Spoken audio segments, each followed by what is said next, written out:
I'm Andy. I'm Nancy. Welcome back to our channel. And actually, welcome to what? Begin of season 3? I think so. If you are looking around behind us, you may notice it is a little different than anything you've seen before.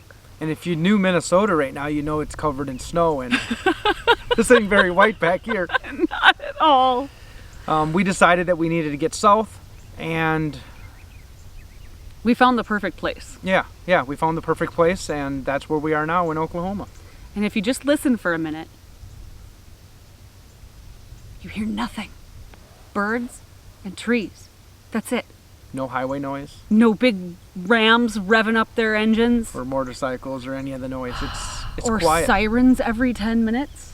Yeah, the last 6 months or so we've been in a very loud intersection. Yeah, very, very busy and loud. And it was a great place to work on the bus, but... not a great place to sleep. No, and even kind of distracting while working on the bus. I think there was a lot of energy around there that... Yeah. Well, and there's so many cars with that intersection being what it was. All these old cars and souped up cars and all kinds of cars that would grab your attention because you're surrounded by open windows. And I like to nap. I like to stay up late at night, and any video editing or that I could do from 10 o'clock at night to 3 or 4 in the morning. But then if I get up at 8 in the morning, I still need to nap. And I never took a good nap the whole time we were there.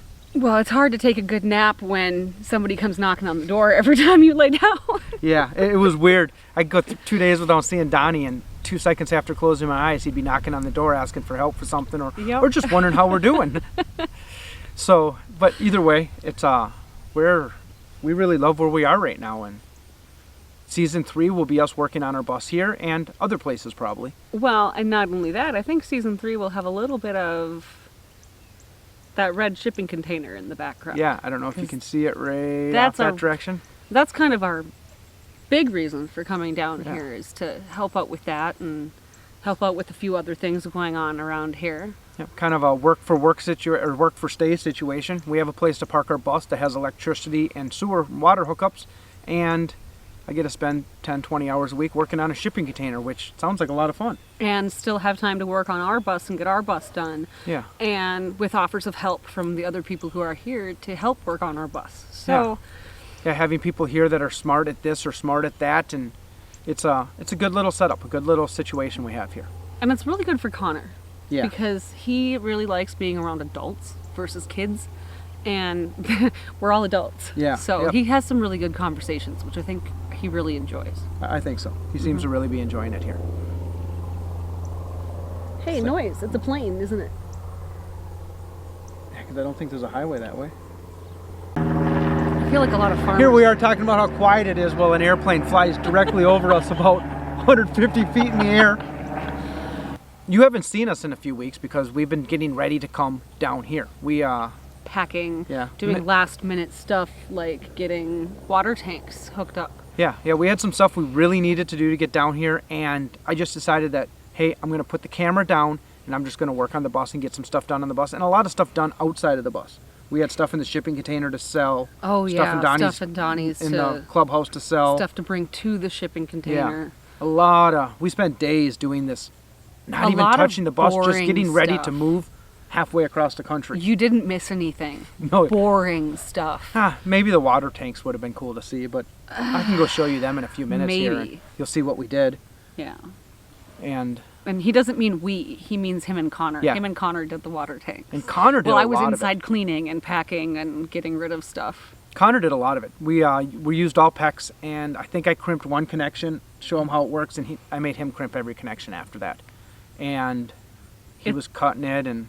It's amazing how excited he was to use the water. Yeah. After he was the one who put it all together. Yeah, it was very cool to see that. Yeah. To see that whole, I put the water tank in, now I turn on a faucet, and, well, you hear the pump make noise. Pump is amazingly loud. But only from inside the bus. Yeah, you don't hear it much outside the bus, but I have it mounted now up to the floor, and I think it's got to be mounted on the floor of the bay, not up above, below the floor of the bus. Yeah, because I think that's going to move a lot of the sound.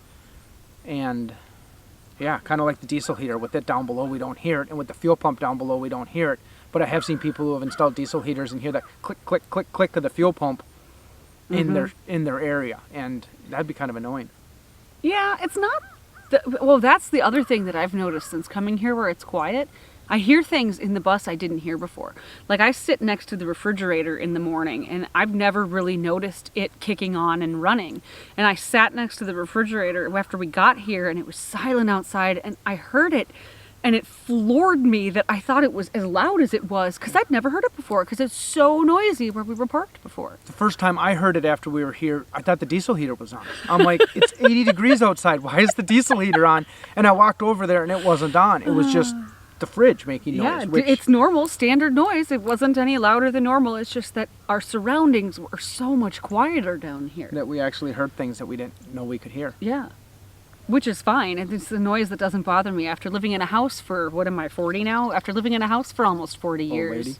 Oh, old man. After living in a house for almost 40 years, you hear things that you don't even think about. You hear fans, you hear, fridges kick on and run, you hear dishwashers. You don't think about it. It's the kind of thing you don't notice until it's quiet and you're like, oh, that was running. Now that we're here and it's been so loud for so long and it's so quiet now, it's kind of like oh, that's running. Yeah. Whatever. They're noises I can handle. They're noises I don't mind. They're daily, everyday noises. I'm glad that I can hear them now.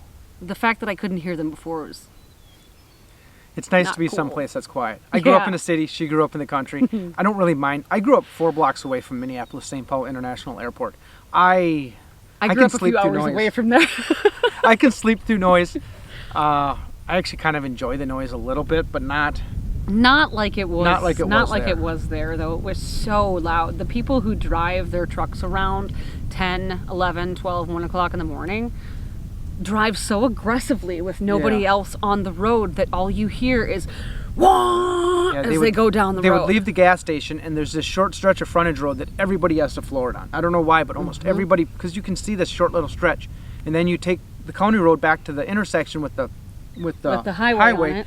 And then they would leave there. Excuse me.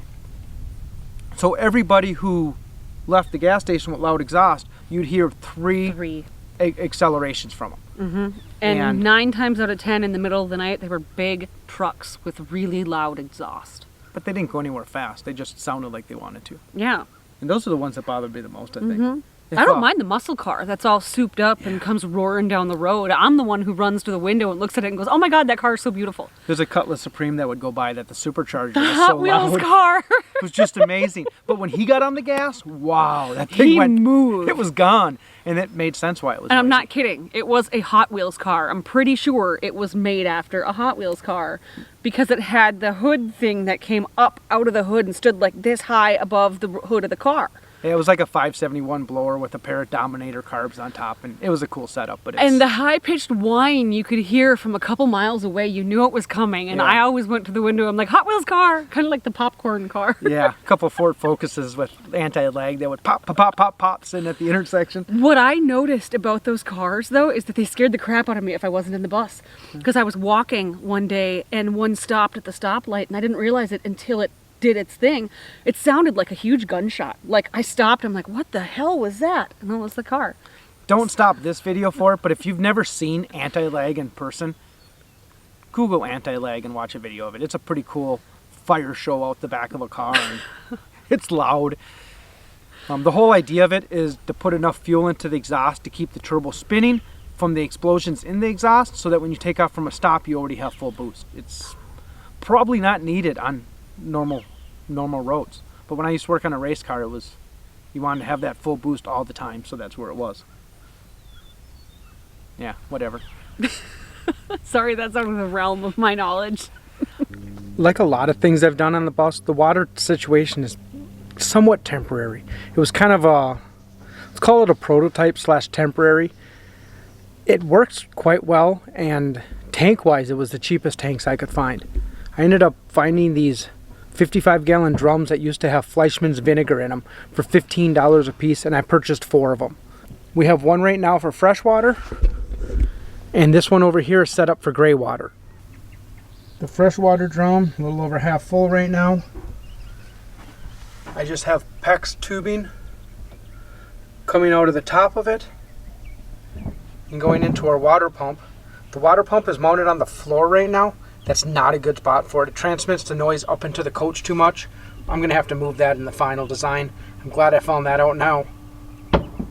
Goes to an accumulator tank. I purchased an accumulator tank for an RV and it didn't work. It was just too small. This one works quite well. It's the smallest one you can get for a house. I think it's 2 gallons.